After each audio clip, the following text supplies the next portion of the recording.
ఆ రోజు మా ఇంటి దేవుడైన అశ్వత్థనారాయణ స్వామి గుడికి అయితే వెళ్దాం అనుకున్నాము. ఇంకా నేను మార్నింగే లేచి ఇలా పూజ చేసేసాను అనమాట. ఇంకా బ్రేక్ఫాస్ట్లోకి అయితే ఉత్తప్పం వేశాను.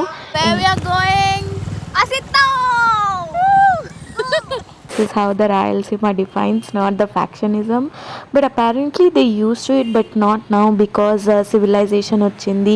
పీపుల్ పిచ్చాయో ఫుల్ అరటి చెట్లు. ఇక్కడ టెంపుల్కి అయితే రీచ్ అయిపోయాము. ఊరి పేరు అయితే అశ్వత్థము, టెంపుల్ పేరు అశ్వత్థనారాయణ స్వామి వారి టెంపుల్. ఇంకా ఈ స్వామి ఎదురుగానే శివుడి గుడి కూడా ఉంటుందన్నమాట. శ్రీ చక్ర భీమలింగేశ్వర స్వామి వారి గుడి ఉంటుంది. ఇక్కడైతే మేము పొంగలికి బియ్యం తెచ్చాము ఇంటి నుంచి, అక్కడైతే పోసాము. అదంతా నిండిపోతుందంట, అంతమంది. ఇక్కడ గుళ్ళో కూడా ప్రసాదం అయితే పెడుతున్నారనమాట. పులిహోర, స్వీట్ లో పాయ పెట్టారనమాట. ఎదురుగానే నాగులు ఉంటే అక్కడ పాలు పోసి ప్రదక్షిణలు చేసి మొక్కున్నాము.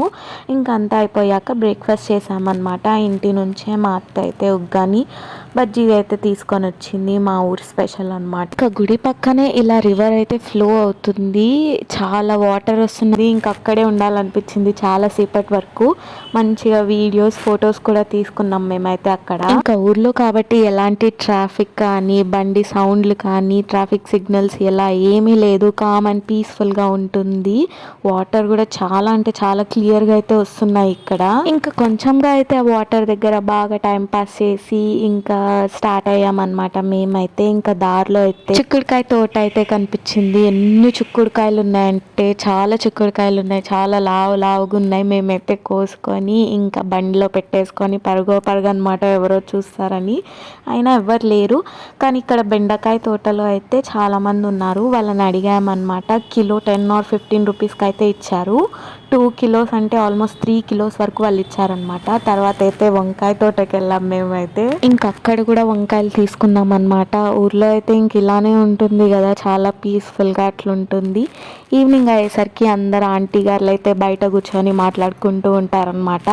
మా అత్త అయితే ఎవరింట్లో ఎంత అన్నం వండుకున్నామో అక్కడి నుంచి స్టార్ట్ చేస్తుంది అనమాట. అది కూడా పెద్ద వింత వాళ్ళకి, అది కూడా పెద్ద విషయం లాగా చెప్తుంది మా అత్త అయితే. ఇంకా ఏ ఫెస్టివల్కైనా కూడా ఓలిగలే స్వీట్గా చేసుకుంటారనమాట. మా అత్త అయితే కుడాలు చేసిందనమాట ఈసారి. ఇంకా ఇంటికి ఎవరు వచ్చినా కూడా ఫస్ట్ అయితే ఓలిగలే పెడతారనమాట. ఇంకా ఏ పండగకైనా కూడా అదొక స్వీటే చేసుకుంటారనమాట వీళ్ళు.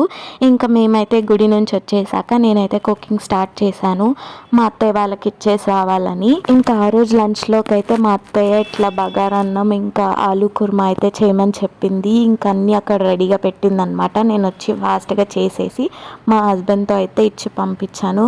ఇక్కడ మా అమ్మమ్మ కూడా తింటుంది, టేస్ట్ చాలా బాగుందని చెప్తుంది. ఆయన ఏమో ఏం బాగాలే కదా అంటున్నాడు అనమాట.